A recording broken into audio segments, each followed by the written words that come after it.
పరిశుద్ధులారా పాడెదము ఘనత మహిమా స్తుతులను. పరిశుద్ధులారా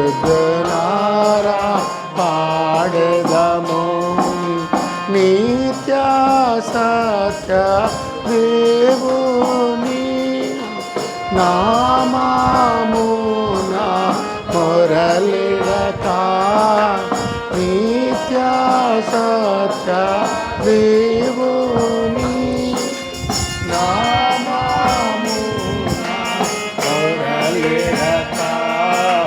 సొంత నీతి తోడాని దేవుని రాజము కోరితిని. సొంత నీతి తోడాని దేవుని రాజము కోరితిని. పరిశుద్ధులారా పాడెదము పరిశుద్ధులారా పాడెదము అమూల్య రక్తముద్వారా రక్షణ పొంది పెనులారా సర్వశాస్త్రుని ప్రజలారా పరిశుద్ధులారా పాడెదము ఘనత మహిమా స్తుతులతో. పరిశుద్ధులారా పాడెదము పరిశుద్ధులారా పాడెదము పరిశుద్ధులారా పాడెదము. హల్లెలూయా. అందరూ లేచిన చిన్న ప్రార్థన చేసుకొని వాక్యంలో గడదాం. పరిశుద్ధుడా పవిత్రుడా నిజమే నాయన ప్రభువా తండ్రి, చెడు మార్గములో మేమందరం ఉన్నప్పుడు, నరకపు మార్గముల్లో మేము ఉన్నప్పుడు, నాయన పాపపు మార్గముల్లో మేము ఉన్నప్పుడు మమ్మల్ని కాపాడుతూ వచ్చిన దేవుడు తండ్రి. పరిశుద్ధుడా పరిశుద్ధుడా నశించుచున్న మమ్మల్ని వెతకొచ్చిన దేవుడు, మసిబొగ్గు లాంటి మా జీవితాలను మార్చిన దేవుడవు, విడువని ఎడబాయని దేవుడు, మార్గము సత్యము జీవమునై ఉన్న దేవుడు, శరాపులచే కెరూబులచే కొనియాడబడుచున్న మా దేవుడవు నాయన. మా దేవా నీకే స్తోత్రం. మా తండ్రి నీకే స్తోత్రం. మా పరిశుద్ధుడా నీకే స్తోత్రము నాయన. మమ్మల్ని దర్శించుము నాయన. నీ కృపా కనికరమ దయచేయండి. నీ సన్నిధి కాంతి మాకేవాటి. దేవా నాయన ప్రభు దినము నీ వాక్యాన్ని ధ్యానించుచుండగా దేవా తండ్రి నీ వాక్యంతో మాతో మాట్లాడండి. నీ సన్నిధిని మాకు దయచేయండి దేవా. ఆశ్చర్యకరుడు, ఆలోచనకర్త, బలమైన దేవుడా, బలిష్టమైన తండ్రి నీకే స్తోత్రము నాయన. నీ లేఖనము ద్వారా మాతో మాట్లాడి నాయన. దేవా మమ్మల్ని దర్శించండి నాయన. నీ వాక్యంలోని లోతైన సంగతులు మేము తెలుసుకున్నట్టు సహాయం దయచేయమని యేసుక్రీస్తుని నామములో ప్రార్థిస్తున్నాము తండ్రి, ఆమేన్. నేను అలాగే నుంచాను. హెబ్రీయులకు రాసిన పత్రిక 11వ అధ్యాయము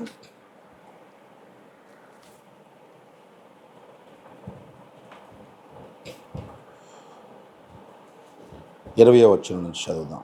20, 21, 22, 3 వచనాలు చదువుదాం. హెబ్రీయులకు రాసిన పత్రిక 20, 21, 22.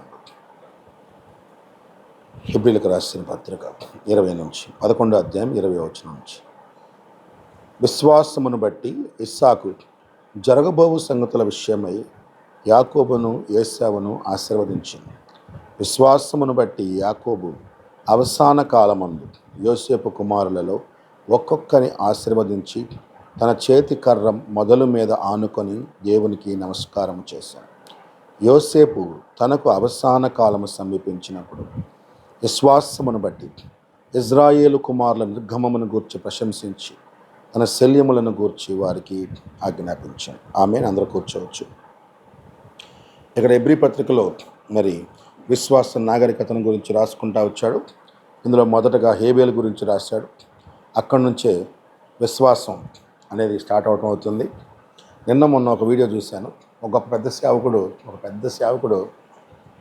ఆయన ప్రశ్న వేశారు. ప్రశ్న చాలా మంచి సేవకుడు, మంచి వాక్య జ్ఞానం కలిగిన ఆయనకి ఒకళ్ళు ప్రశ్న వేశారు. హేబేలుకి ఫలాంది బలి అర్పించాలని ఎవరు చెప్పారు అని ప్రశ్నిస్తే పాపం ఆయన చాలా క్యాజువల్గా ఎవరు చెప్తారు వాళ్ళ అమ్మే అన్నాడు. వాళ్ళ అమ్మ చెప్తే అందులో విశ్వాసం అవసరం లేదు.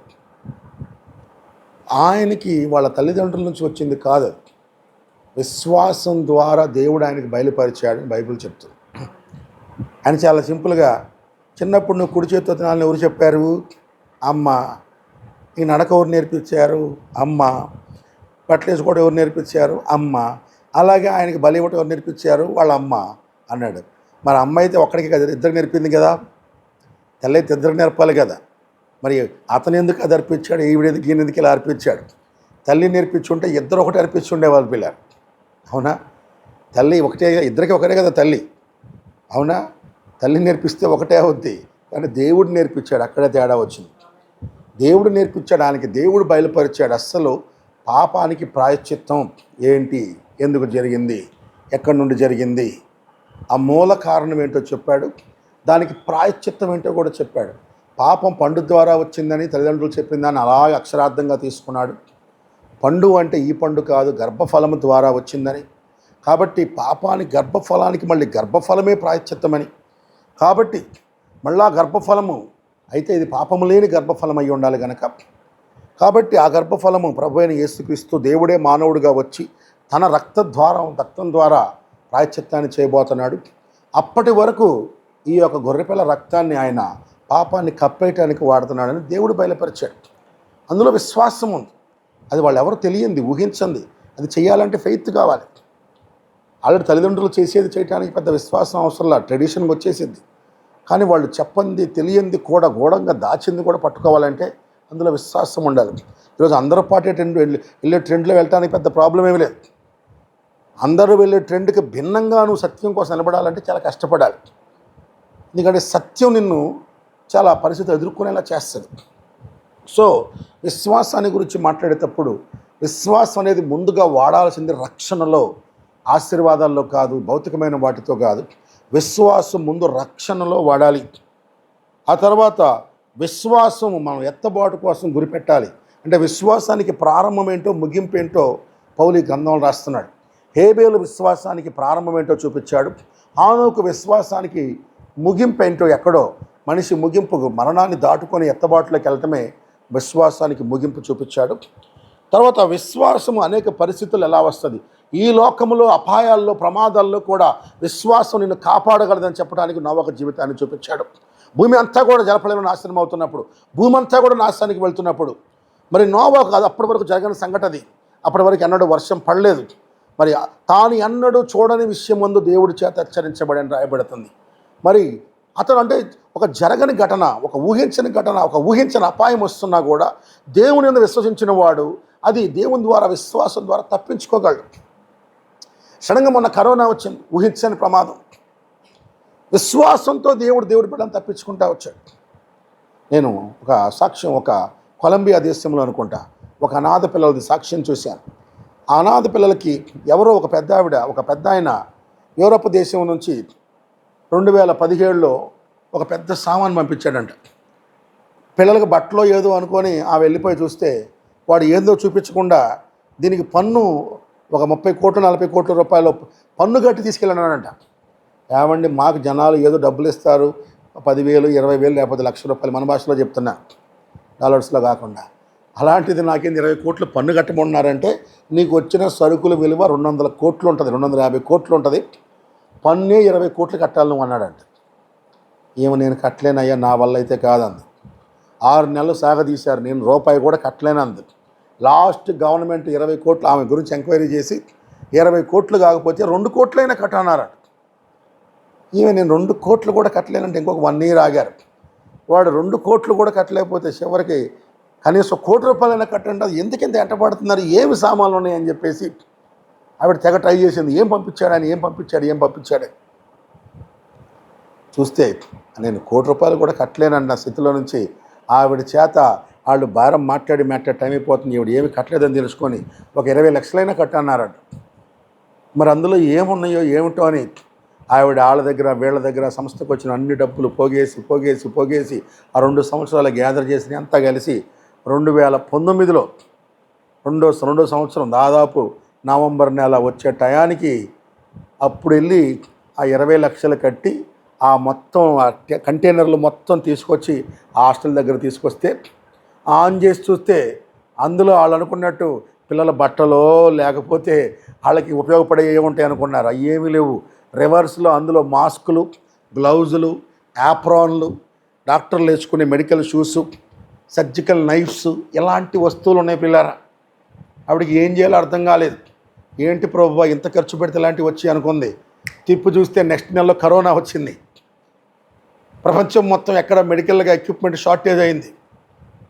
ఆవిడికి ఇక ఆ టైంలో ఈవిడి దగ్గర ఉన్నాయని తెలుసుకొని కొలంబియా గవర్నమెంట్ అక్కడ ఇక్కడ అన్ని కొన్న తర్వాత చైనా దగ్గర ఇంపోర్ట్ చేసుకున్నారు. ఇండియా అనేక దేశాల్లో ఎక్కడ చేసినా కానీ దొరక్క లాస్ట్కి వాళ్ళ దేశంలోనే ఒక అనాథాశ్రమం నడిపి ఆమె దగ్గర 200 కోట్లు విలువ చేసే సామాన్లు ఉన్నాయని తెలుసుకొని ఆమె దగ్గరికి వెళ్ళారు.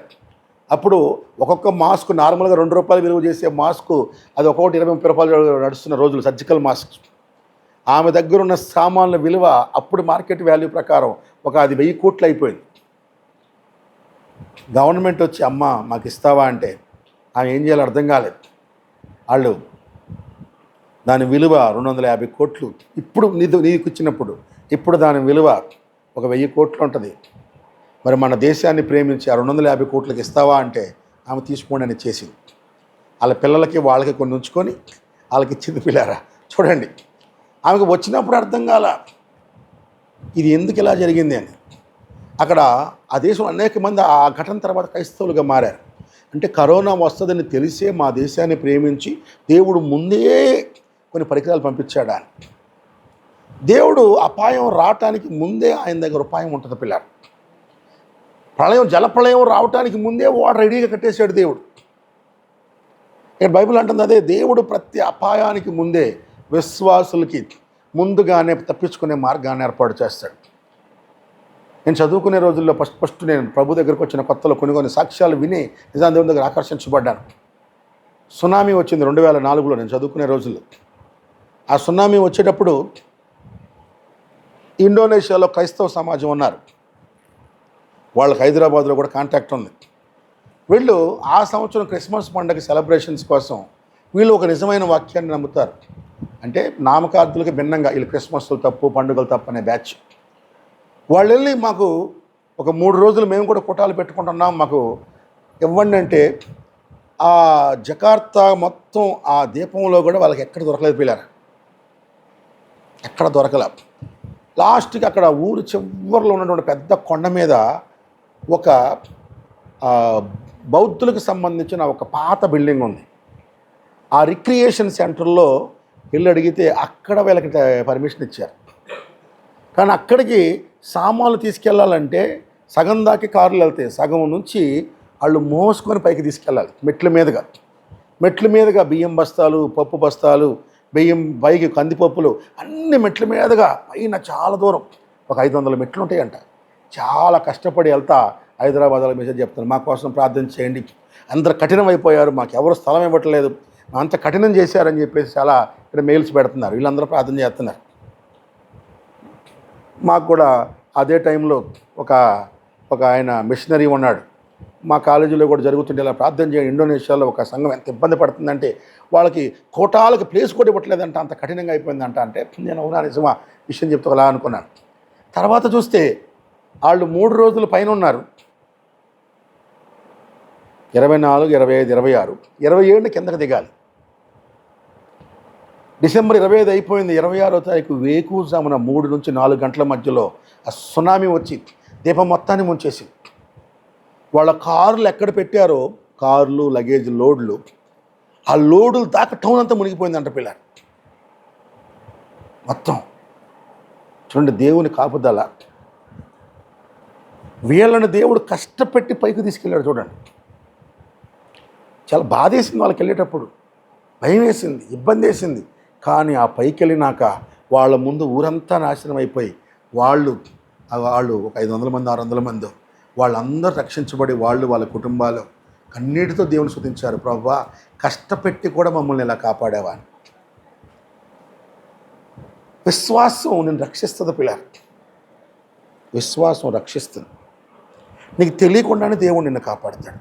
నోవహు జీవితంలో నెక్స్ట్ ఘటన అదే రాస్తాడు పౌలు. విశ్వాసం నిన్ను మరణం నరకం నుంచి తప్పించడమే కాదు, హేబేలును తప్పించినట్టు, ఎత్తబాటుకు తీసుకెళ్తమే కాదు, హానోకును తీసుకెళ్ళినట్టు, భూమి మీద కూడా వచ్చే అపాయాల నుంచి విశ్వాసం నిన్ను తప్పిస్తుంది. నీకు అర్థం కాకపోయినా తప్పిస్తుంది, నీకు తెలియకపోయినా కాపాడుతుంది. ఎందుకంటే దేవుడు నిన్ను కాపాడుతుంటాడు. నీతిమంతునికి వచ్చే ఆపదలు అనేకమైనవి, కానీ అన్నింటి ప్రతిదానం నుంచి దేవుడు కాపాడుతున్నాడు. అది లోక సంబంధంగా వచ్చే అవి. కానీ ఇది ప్రపంచం మొత్తం మీదకి, జనుల మొత్తం మీదకి వచ్చే అపాయాల్లో కూడా విశ్వాసం దేవుడు తప్పిస్తాడు. దేవుని చట్టం. సొదొమ నాశనం చేయడానికి ముందు లోతును బయటకు తెచ్చాడు. అవునా? హల్లెలూయా.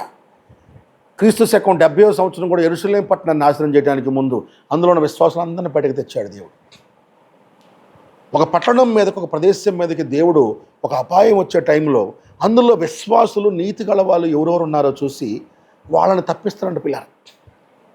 అందుకని నీతి అపాయాల నుంచి కాపాడును అన్నాడు. విశ్వాసం నిన్ను ప్రమాదాల నుంచి కాపాడుతుంది.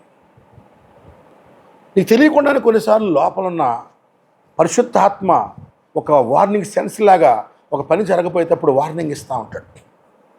అపోస్తల కార్యాల్లో పౌలు జీవితంలో చాలాసార్లు ఓడ ప్రమాదాలు చిక్కుకున్నాడు. కానీ ఒక ఓడ ప్రమాదాన్ని ఫుల్ డీటెయిల్డ్గా రాసుకుంటూ వచ్చాడు. ఒక ఓడ ప్రమాదం, ఇక్కడ బయలుదేరాం, ఎక్కడికి వెళ్ళాం, ఎక్కడి నుంచి ఎక్కడికి వెళ్ళాం, ఎక్కడి నుంచి ఎక్కడికి వెళ్ళాం, కొంచెం దూరం పోయినాక ఇలా జరిగిందని ఆ ఓడ ప్రమాదం అంతా డీటెయిల్డ్గా రాసింది. ఎందుకంటే ఓడ సగం దూరం వెళ్ళిపోయిన తర్వాత ఒక ప్లేస్కి వెళ్ళిపోగానే పౌలు ప్రార్థన చేస్తూ ఉంటే పౌలు లోపల దేవుని ఆత్మ హెచ్చరిస్తూ ఉంటాడు. ఏమనంటే, అయ్యా, ఈ శీతాకాలం గడిచిపోయే వరకు మనం ఇక్కడే ఉందాం, ఈ 3 నెలలు మనం ఇక్కడే ఉందాం అని చెప్తాడు పౌలు ఓడ నావికుడికి. ఇటు 3 నెలలు ఇక్కడ ఉంటే వీళ్ళు తప్పించుకుందామనా అని ప్లాన్ చేస్తాడు అనుకుంటాడు. కాదు, ఇప్పుడు వెళితే ఓడకే కాదు మనకు కూడా ప్రాణాపాయం జరుగుద్ది. ఓడ బద్దలైపోయింది. మనం అందరం కూడా దాదాపుగా మరణ మంచులకు వెళ్తాం, అంత కష్టపడతాం. నా మాట విని మీరు బయలుదేరకుండా ఉండాల్సింది అంటాడు. బయలుదేరొద్దు అంటాడు. కానీ కెప్టెన్ అడుగుతాడు. వాళ్ళు వాతావరణం చూస్తారు, చాలా ప్రశాంతంగానే ఉంటుంది. ఏదో విశ్వాసంతో చూస్తూ ఉంటాడు. ఆ ప్రశాంతాన్ని వెనకాల ఏం జరగబోతుంది. వీళ్ళు బయలుదేరి 1 వారం రోజుల పాటు అడుగు లోపలికి వెళ్ళిపోతే ప్రశాంతం, చల్లటి గాలి బాగానే ఉంటుంది. పౌలు తప్పు చెప్పాడు అనుకుంటాడు. 1 వారం అయిన తర్వాత సెరకూజ్ అనే ఒక రకమైన టైఫూన్లో చిక్కుకుంటారు. ఒక రకమైన తుఫాన్ అది. ఆ తుఫాన్ స్పెషల్ ఏంటంటే మేఘాల లోపల నుంచి కిందకి టొర్నడోస్ దిగుతూ ఉంటాయి. దాన్ని ఏనుగు తొండం అంటారు మన భాషలో. ఇక్కడ మేఘం లోపల నుంచి ఇట్లా కిందకి టొర్నడో దిగుతూ ఉంటుంది. దిగేసి అది సుడిగుండంలాగా దిగి కింద సముద్రం నీళ్ళను కూడా సుడిగుండంలాగా వాషింగ్ మెషిన్ అట్టగైతే మొత్తాన్ని మిక్సర్ వేసేసిద్దో ఆ టైపులో మొత్తాన్ని తిప్పేస్తుంది. దాంతో చిక్కుకుంటే ఏ ఓడ కూడా బతకటం అసాధ్యం. పౌలు వాళ్ళ ఓడ దానిలో చిక్కుకుంటుంది. ఓడ మొత్తం ముక్కలు అయిపోయింది. వీళ్ళు చిన్న చిన్న చెక్కలు వీటిలో వేసుకొని ఎలాగో తప్పించుకొని మాల్టా అనే దీపం దగ్గరకు వస్తారు. చూడండి, జరగటానికి ముందు అపాయం నుంచి పరిశుద్ధాత్మ విశ్వాసం వాళ్ళని, దేవుని ఆత్మ ఇచ్చే విశ్వాసం వాళ్ళని కాపాడుతూ ఉంటుంది. పిల్లరా, ప్రతి ఒక్కరి మనల్ని అందరినీ కాపాడుద్ది. పోనాడు విశ్వాసం యొక్క గొప్పతనం నిన్ను అనేక విషయాల్లో కాపాడుతుంది. అది పెళ్లిలో కాపాడుతుంది, పనుల్లో కాపాడుతుంది. కొన్ని పనుల్లో దేవుడు ఆత్మ నీకు తెలియకుండా వార్నింగ్ సిగ్నల్ ఇస్తాడు. ఎందుకని అంటాడు, నువ్వు వెళ్ళొద్దు, ఈ పని ఒప్పుకోవద్దు అంటుంటాడు. ఈ పెళ్లి చేసుకోవద్దని హెచ్చరిస్తూ ఉంటాడు. లేకపోతే ఈ పని చేయొద్దని హెచ్చరిస్తూ ఉంటాడు. లేకపోతే ఈ ప్లేస్కి పోవద్దని హెచ్చరిస్తూ ఉంటాడు. దేవుని ఆత్మ జరిగే కార్యాలు పిల్లారు. మొన్న ఒక ఆయన సాక్ష్యాన్ని వింటా ఉన్నాడు. ఒకరోజు బయలుదేరి వెళ్తున్నాడు అంట. ఆయన ఒక పాస్టర్ గారు చెప్పాడంట, నువ్వు వాడికి వెళ్ళొద్దు అని. వెళ్తున్నానంట. నువ్వు వెళ్ళొద్దని చెప్పి ఎంతో హెచ్చరించాడంట ఆ పాస్టర్ గారు. సర్లే ఎంత చెప్తున్నాడు కదా, నాగిపోయాడంట. తర్వాత తెలిసింది ఈయన వెళ్ళాల్సిన ప్లేస్కి నక్సలైట్లు వచ్చి పేల్చేశారు. వెళ్ళిపోయి ఉంటే అయిపోయి ఉండేవాడు. అంటే పరిశుద్ధాత్మ విశ్వాసిని దేవుడు మన లోపల ఉండి పిల్లారా మనల్ని కాపాడుతూ ఉంటాడు. అంతే చెప్పిన నోవాహు ఎగ్జాంపుల్. ఎందుకంటే ఈ లోకములో కూడా విశ్వాసం నిన్ను అపాయాల నుంచి కాపాడుద్ది. మన ఎల్ఈఎఫ్ చర్చ్ సంస్థాపకుడైన ఆయన నక్కా దానిల గారి జీవిత చరిత్ర చదువుతుంటే ఆయన రోజు ఒక ప్లేస్కి వెళ్ళి 2 గంటల ప్రార్థన గడుపుతాడంట. ప్రభువా, ఈ కాకినాడను మార్చు, వాళ్ళు కాకినాడ, ఈ గ్రామాన్ని మార్చని తల్లడెళ్ళిపోయి రోజు వెళ్ళిపోయి ఆ సముద్రం దగ్గర ఒక ప్లేస్కి వెళ్ళిపోయి ప్రశాంతమైన ప్లేస్లో 2-3 గంటలు కన్నీటితో గోసాడి ప్రార్థించి వచ్చేవాడంట. దేవుడు గొప్ప కార్యం చేయాలంటే సింపుల్ అదే, ప్రార్థనే, అంతకు మించిన గొప్పటి లేదు. ఆ ప్రార్థనలు అలా గోజాడుతుంటే ఒకరోజు ఆయన బయలుదేరాలంటే దేవుని ఆత్మ, ఈరోజు నువ్వు లాంతర పట్టుకొని వెళ్ళు అని చెప్పి హెచ్చరిస్తున్నాడట. లాంతర ఎందుకు, రోజు వెళ్ళి ప్రార్థన చేసుకునే ప్రదేశమే కదా, పైగా వెన్నెల బాగుంది. లాంతర పట్టుకొని వెళ్తుంటే వాళ్ళ అమ్మగారు, ఎందుకు లాంతర పట్టుకెళ్తున్నావు, పైన బాగానే ఉంది కదా, వెన్నెల కనపడుతుంది కదా అందంట. ఏమన్నమ్మా, లోపల నుంచి దేవుడు హెచ్చరిస్తున్నాడు, లాంతర పట్టుకెళ్ళమన్నాడంట. తీరా ఆయన వెళ్తే రోజు ఆయన ప్రార్థన చేసుకునే స్థలంలో 4 తాజ్మహల్ పడుకొని ఉన్నాయంట పిల్లలు. అక్కడ ఒక ముద్దు పక్కన ఉన్నాయంట. ఇప్పుడు సాతాను ఎలా చేశాడు, ఆయన వచ్చి ఆడ మోకరిస్తే కాటేసి చంపేయడానికి. కానీ దానికంటే ముందే దేవుడు లోపలికి వచ్చి హెచ్చరించడం మొదలుపెట్టాడు. లాంతర తీసుకెళ్ళు. హల్లెలూయా. వాటిని చూసి నాకు ఆ రోజు ఆ ప్లేస్ వదిలిపెట్టి ఎక్కడికో దూరాన్ని వెళ్ళి మరొక చోట ప్రార్థనలో గడిపొచ్చాడు. హల్లెలూయా. సో దేవుని ఆత్మ ఈ లోకములో కూడా మనల్ని, ఈ జీవిత యాత్రలో కూడా అనేక అపాయాలని కాపాడటానికి, ప్రమాదాల నుంచి మనం తప్పించడానికి లోపల పెట్టిన ఒక అలారం క్లాక్ ఇది. ఆమేన్. ఇది నోవహు విషయంలో చెప్పుకుంటా వచ్చాడు. తర్వాత అబ్రహాం విషయంలోకి వచ్చేసరికి విశ్వాసంతో దేవుణ్ణి వెంబడించాలి. దేవుణ్ణి వెంబడించేటప్పుడు నువ్వు అన్నాడు, we walk not by sight but by faith. దేవునితో నడిచే ప్రతి స్టెప్పు దేవుడు ఫెయిత్తోనే తీసుకెళ్తాడు. అందులో నీ తెలివితేటలకు భిన్నంగా, నీ ఆలోచనలకు భిన్నంగా విశ్వాసంతో అడిగేయాల్సిన పరిస్థితిని దేవుడు పెడతాడు. ఇశ్రాయేలుని కూడా చూడండి, వాగ్దాన భూమికి తీసుకెళ్లేటప్పుడు మోషే బలం ఉన్నప్పుడు దేవుడు మోషేని వెంబడించమల్లా, మోషే ముసలోడైనప్పుడు మోషేని సేవకు పిలిచాడు. 80 ఏళ్ల వయసులో, 80 ఏళ్ళు అంటే తాతయ్య కంటే కూడా ఒక 5-6 ఏళ్ళు పెద్ద, ఆ వయసులో మోషేని సేవకు పిలిచాడు. యోర్దాను దగ్గర ఉన్నప్పుడు, నదిలో నీళ్ళు లేకుండా ఉన్నప్పుడు ఏమో ఆపాడు. నీళ్లు ఫుల్గా ఉండి అంచుల దాకా పారుతున్నప్పుడు ఇప్పుడు నదిని క్రాస్ చేయండి అన్నాడు. పిచ్చిగా అనిపిస్తుంది, మూర్ఖత్వంలా ఉంటుంది, కానీ వెళ్తేనే అద్భుతాన్ని చూస్తారు. క్రైస్తవ జీవితంలో నువ్వు అద్భుతాన్ని చూడాలి అంటే, అద్భుతాన్ని చూడటానికి ముందు నువ్వు తెలివితేటలను వాడి విశ్వాసంతో అడిగేయాల్సిన పరిస్థితిని పెడతాడు. ప్రతి చోట కూడా నీ విశ్వాసాన్ని వాడకుండా దేవుడు ఎక్కడ స్టెప్ పెట్టాడు. ఒక సేవకుడిని అంగీకరించాలంటే కూడా అందులో విశ్వాసం పెడతాడు. ఎందుకంటే మనిషి అనుకున్న దానికి భిన్నంగా, మనిషి ఎక్స్పెక్టేషన్కి భిన్నంగా సేవకుడిని లేపుతాడు. ఒక సత్యాన్ని వెంబడించాలంటే కూడా నువ్వు అప్పుడున్న ట్రెండ్కి, మనుషులకి భిన్నంగా వెంబడించాల్సి ఉంటుంది. అది భిన్నంగా ఉంటుంది. సో దేవుడు ప్రతి చోట ఫెయిత్ వాడాల్సిన పరిస్థితిని పెడతాడు. ప్రతి హోల్ ఎగ్జాంపుల్ ఇక్కడ అబ్రహాముని పిలిచినప్పుడు అతన్ని, నువ్వు తల్లిని, తండ్రిని, కుటుంబాన్ని, బంధువులను విడిచి నేను చెప్పే దేశానికి రా, అక్కడ నేను గొప్ప జనంగా చేసి నిన్ను ఇలా ఆస్వాదిస్తానని 7 రకాల ఆశీర్వాదాలు చెప్పాడు. దేవుడు ఆశీర్వదించాలంటే అక్కడే ఆస్వాదించవచ్చు కదా, అక్కడే పిల్లల్ని ఇవ్వచ్చు కదా, అక్కడే అబ్రహామును గొప్పవాడిని చేయొచ్చు కదా. ఎందుకు వేరే ఊరికి, ఆ ఊరేంటో కూడా చెప్పలేదు, ఆ ప్లేస్ ఏంటో కూడా చెప్పలేదు. ఒక సహోదరుడు, ఒక ఆయన ఒక సాక్ష్యం అంటా ఉన్నాను. వాళ్ళ అమ్మ నాన్నగారు ఏలూరులో పెద్ద సేవకులు, ఒక 2000 మంది పైన సంఘం. వాళ్ళ చిన్న కొడుకుని దేవుడు చిన్నప్పటి నుంచో పట్టుకొని చాలా బలంగా ఉంచుతా ఒకరోజు ఆయనకు వచ్చి, నా కుమారుడా, నిన్ను బలంగా నేను వాడుకోబోతున్నాను, రాబో రోజుల్లో గొప్ప సేవకుడిగా నిన్ను వాడుకోబోతున్నాను, నన్ను వెంబడించు అన్నాడట. వెళ్ళి వాళ్ళ నాన్నగారు నన్ను ఇట్లా దేవుడు సేవకు పిలిచాడు అనగానే అయిపోయింది, మా అబ్బాయిని కూడా దేవుడు సేవకు పిలిచాడు అని అందరి ముందు చెప్పేసి, ఇక వీడు కూడా రేపటి నుంచి సేవలో ఉంటాడన్నాడు. దేవుడు వచ్చి, నేను చూపించిన ప్లేస్కు నువ్వు రా అన్నాడట. ఎక్కడది? వాళ్ళ నాన్న దగ్గరికి వెళ్ళి దేవుడు చూపించిన చోటకు రమ్మన్నాడు నాన్నగారు అన్నాడంట. మరి మనకి 2000 మంది సంఘం, మనకి 20 చోట్ల బ్రాంచ్లు ఉన్నాయి, ఎక్కడో చోట చర్చలు వేస్తాను అన్నాడంట. కాదు, దేవుడు చూపించిన చోటకు రమ్మన్నాడని. అంత అవసరం ఏంటో దేవుడికి? మన చర్చలు ఉన్నాయి కదా అంటాడు వాళ్ళ నాన్న. చిన్న చర్చలు ట్రైనింగ్ అవ్వు, నీకు అంత కావాలనుకుంటే అసలు నువ్వు ఇక్కడే ఉండొచ్చు నాతో పాటు అని. తర్వాత దేవుడు ఆయనకి, వాళ్ళ నాన్నగారి మాట కాదు, దేవుడు చూడండి, పలానా ఒక ఊరి పేరు చెప్పి కల్లోకి వచ్చి ఆ ఊరిలోకి రా అన్నాడంట. ఆ ఊరేంటి అని అందరిని అడిగితే ఎవరు చెప్పలేదు. 3 వారాలు చర్చలు అడిగారంట, ఎవరు చెప్పలా. ఆ తర్వాత 4వ వారం ఒక ఆయన వచ్చి, ఏమండి మా ఊరికి 60 కిలోమీటర్ల అవతల అడవి ఉందండి, ఆ అడవిలోకి ఒక బస్సు వెళ్ళిద్దండి, ఆ బస్సు మీద ఊరి పేరు చూసినట్టు అన్నాడంట. ఈయన పాపం ఆ ఊరు దాకెళ్ళి ఆ బస్సును చూశాడంట. ఆ బస్సును చూసి ఆ బస్సు ఎక్కి వెళ్తే ఆ బస్సు ఆ ఊరికి వెళ్ళిపోయి ఆ ఊర్లో ఆ తాగి మళ్ళీ రిటర్న్ మళ్ళీ బయలుదేరి వచ్చిందంట ఆ బస్సు. అంత మారుమూల పల్లెటూరు, అక్కడ క్రైస్తవులే లేరు, అందరూ విగ్రహారాధికులు. వాళ్ళ నాన్నగారి దగ్గరకు వచ్చి నన్ను పలానా ఊర్లోకి దేవుడు రమ్మన్నాడు అంటే వాళ్ళకి ఆశ్చర్యంగా ఉంది. మనకి ఇంత సంఘాలు ఉండంగా, ఇంత సంఘం ఉండంగా అసలు క్రైస్తవులు లేని ఏమీ లేని ఒక ఊర్లో ఎందుకు రమ్మన్నాడు దేవుడు అని. కానీ దేవుడు అలాగే పిలుస్తాడు, ఆయన విధానం. ఆమేన్. అలాగే పిలిచాడు.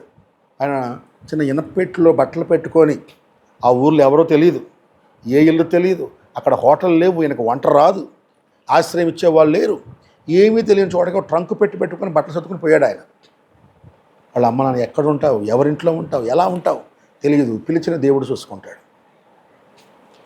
వాళ్ళు అన్నయ్యని పంపించారంట తోడుగా. అట్లా వెళ్ళి మళ్ళీ ఇంకో బస్సు లేదు, రోజు ఒక బస్సే. వెళ్ళి ఆ బస్సులో వాళ్ళ తమ్ముడు దించి 10 నిమిషాలు ఆగుద్ది, ఒరే జాగ్రత్తరా అది ఇది అని 4 మాటలు చెప్పి మళ్ళీ ఆ బస్సులో ఎక్కి వెళ్ళిపోయాడు. ఆయనకి ఎక్కడ ఉండాలో తెలియదు. అక్కడి నుంచి ఆయన సేవను స్టార్ట్ చేయించాడు దేవుడు. ఎందుకు ఇలా చేయాలి ఆశ్చర్యంగా ఉండొచ్చు మనకి, కానీ పిలిచిన దేవుడికి తెలుసు అది. ఆమేన్. అక్కడ అనేక పరిస్థితుల్లో అనేక చోట్ల దేవుడు ఆయనకి నేర్పించి బలపరిచి తర్వాత ఒక పెద్ద సేవకుడిగా దేవుడు ఆయన్ని, మన 2 తెలుగు రాష్ట్రాల్లో పెద్ద సేవకుడిగా దేవుడు ఆయన జీవితంలో కార్యం చేశాడు. తర్వాత చాలా చూడండి, బాగా చదువుకున్న పౌలుని ఏ చదువురాళ్ళ దగ్గర పంపించాడు సేవ చేయడానికి. అంత పెద్ద పౌలు సంఘంలోకి వెళ్తే ఎక్కడ పోయినా కానీ చదువురాళ్ళు ఎక్కువ ఉన్నారు. ఏ చదువు రాని పేతురుని బైబిల్ పండితులు బాగా బైబిల్లో డీడీలు పీడీలు చేసిన దగ్గర పంపించాడు పిల్లలు. వాళ్ళు ఫుల్ చదువుకున్నారు, బైబిల్ కాలేజీలో 5 ఏళ్ళు 10 ఏళ్ళు గమలీల కాలేజీలో చదువుకొని ఉన్నారు. అలాంటి వాళ్ళ దగ్గరికి పేతురుని పంపించాడు, చదువు రాని పేతురుని. బాగా చదువుకున్న పౌలునేమో చదువు రాని వాళ్ళ దగ్గర పంపించాడు.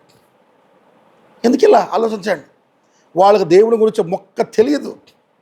పౌలుకి బైబిల్లో మర్మాలు మొత్తం తెలుసు, పాత నిబంధన కొత్త నిబంధన ధర్మశాస్త్రము మొత్తం వివరించి చెప్పగలడు, సూపర్ నాలెడ్జ్ ఉంది. అంత సూపర్ నాలెడ్జ్ ఉన్న పౌలుని దేవుడి గురించి మొక్క కూడా తెలియని దగ్గర తీసుకెళ్ళాడు. వాళ్ళ దగ్గర తెలివితే అట్లా పనికిరావు. పేతురుని చూడండి, యెరూషలేములో ఆయన దగ్గరికి పరిసయ్యుల్లో అనేక మంది వచ్చారని బైబిల్లో రాయబడింది. అంటే పెద్ద పెద్ద పాస్టర్లు, బైబిల్ కాలేజీ పండితులు వచ్చి సంతకం కూడా పెట్టలేని పేతురు గారు వాక్యం చెప్తా, బాబు 7,000 అందం చదువు అంటాడు. ఆయన చదవలేడు. ఆడు చదివి ఆ 7,000 4 రకాల పురుగులు తినిన పంటని మీకు ఇస్తాను అనగానే, 4 రకాల పురుగులు తెలుసా అని నేను ప్రసంగం చేస్తుంటూ వాళ్ళు అంటారు చదువును కూడా చదవలేడు ఈయన, సంతకం రాదు ఈయనకి, చేపలు పట్టుకునే ఆయన. కానీ ఆయన యోవేలు గ్రంథంలో మర్మాలు చెప్పి పురుగులు అంటే ఎక్కడ స్టార్ట్ అయినాయి, అక్కడి నుంచి ఇక్కడి నుంచి పాత నిబంధన కొత్త నిబంధన అటు ఇటు ఇటు ఇటు ఇటు తిప్పుతుంటే వాళ్ళు ఆశ్చర్యపోయారు. ఈవెన్ మీరు పెంచుకోసిన ప్రసంగం కూడా చూడండి, ఆ స్క్రిప్చర్స్ అని నేను నోటితో చెప్పినవి చదివి కూడా చూపించలా. దావీదు కీర్తనలు ఎట్ట చెప్పాడు, మోషే ఎట్ట చెప్పాడు, దానియేలు ఎట్ట చెప్పాడు. చదువు రాని పేతురు చెప్తుంటే షాక్ అవుతున్నారు వాళ్ళు. ఈవెన్ సనహద్రిన సభలో కూడా పేతురు మాట విని వీరు విద్య లేని పామరులని వారు వెరిగి వారి పాండిత్యమునకు ఆశ్చర్యపోయిన అన్నాడు. వీళ్ళకి జ్ఞానం ఎక్కడొచ్చింది, మనకే అర్థం కాలేదే ఈ వాక్యాలు, ఈయనకి ఎట్ట అర్థమవుతుంది చదువురాని ఆయనకి.